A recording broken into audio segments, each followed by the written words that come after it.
Oke, kita cari tahu dulu apa itu sistem pengisian.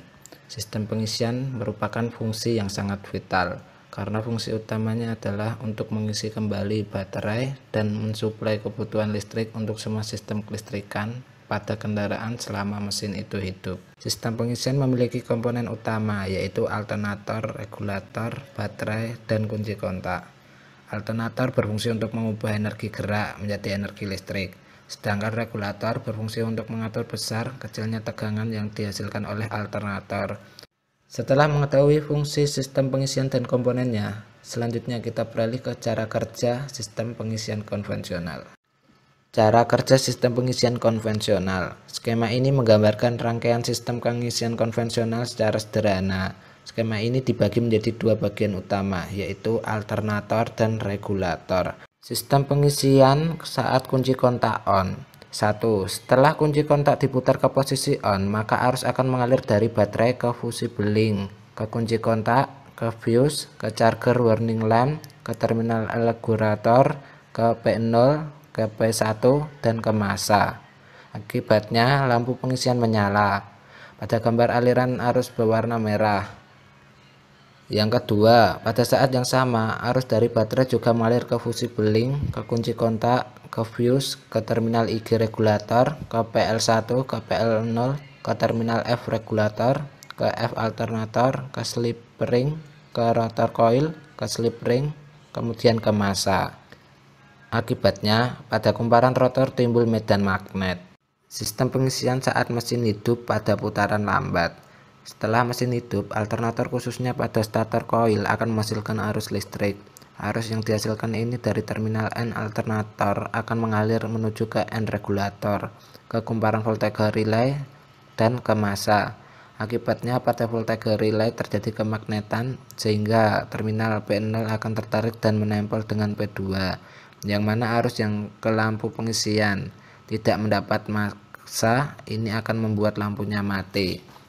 Output dari starter coil ini disalurkan ke dioda dan disearahkan menjadi arus arah DC, kemudian mengalir ke terminal B alternator, kemudian ke baterai, maka pada baterai terjadi pengisian. Arus dari terminal B alternator juga mengalir ke B regulator, ke P2, ke P0, ke kumparan voltage regulator, dan ke massa. Akibatnya timbul kemagnetan pada voltage regulator. Karena putaran masih rendah, tegangan output alternator cenderung rendah, dan kemagnetan pada kumparan voltage regulatornya pun juga masih lemah. Akibatnya tidak mampu menarik PL0 dan tetap menempel ke PL1 karena adanya bekas PL0.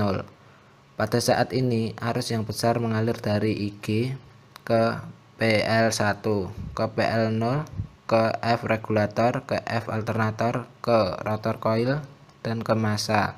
Maka arus yang mengalir ke rotor coil besar dan medan magnet pada rotor coil kuat. Jadi meskipun putaran lambat, output alternator tetap cukup untuk mengisi baterai karena medan magnet pada rotor coil kuat. Sistem pengisian pada saat mesin hidup pada putaran sedang. Ketika putaran mesin dinaikkan menjadi putaran sedang, maka tegangan output alternator di terminal B akan naik juga, dan arusnya mengalir ke B regulator, ke P2, ke P0, ke kumparan voltage regulator, dan ke massa. Akibatnya, kemagnetan pada voltage regulator menjadi semakin kuat dan mampu menarik PL0. Tetapi belum cukup kuat sehingga PL0 ini akan lepas dari PL1 dan posisinya mengambang. Akibatnya, arus dari B alternator mengalir ke IG regulator, ke resistor atau tahanan, ke F regulator, ke F alternator, ke rotor coil, dan ke massa. Karena arus melewati resistor, maka arus tersebut akan lebih kecil. Akibatnya, kemagnetan pada rotor coil melemah. Meskipun kemagnetan pada rotor coil melemah, namun putaran mesin naik ke putaran sedang. Putaran alternator semakin cepat, sehingga output alternator tetap cukup untuk mengisi baterai. Sistem pengisian pada saat mesin hidup pada putaran tinggi. Kemudian jika putaran dinaikkan lagi menjadi putaran tinggi, maka tegangan output pada terminal B alternator akan cenderung makin tinggi. Bila tegangan tersebut melebihi 14,8 volt, maka kemagnetan pada kumparan voltage regulator semakin kuat, yang mana akan mampu menarik PL0 dan akan membuat menempel dengan PL2. Karena PL0 menempel dengan PL2, maka aliran arus akan berbeda, yakni arus yang berasal dari terminal IG regulator akan mengalir ke resistor, ke PL0, ke PL2, kemudian ke massa, tidak mengalir ke rotor coil. Hal ini menyebabkan medan magnet pada rotor coil tidak ada. Karena rotor coil tidak terjadi kemagnetan, maka output tegangan pada alternatornya pun akan turun. Bila tegangan outputnya kurang dari tegangan standar, maka kemagnetan pada voltage regulator akan melemah lagi, sehingga PL0 akan lepas lagi dari PL2.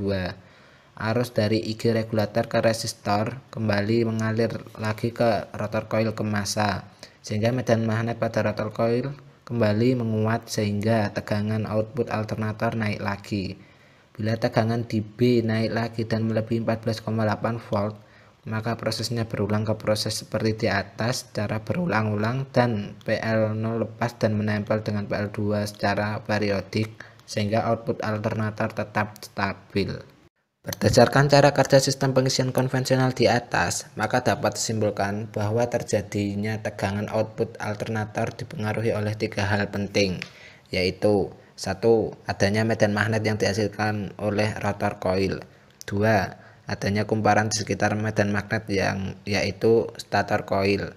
3. Adanya pemotongan medan magnet oleh kumparan. Itulah tadi penjelasan saya mengenai sistem pengisian. Sekian dulu dari saya. Apabila ada yang salah dalam materi yang saya sampaikan, saya harap kekurangan tadi bisa dituliskan di kolom komentar. Sekian dan terima kasih.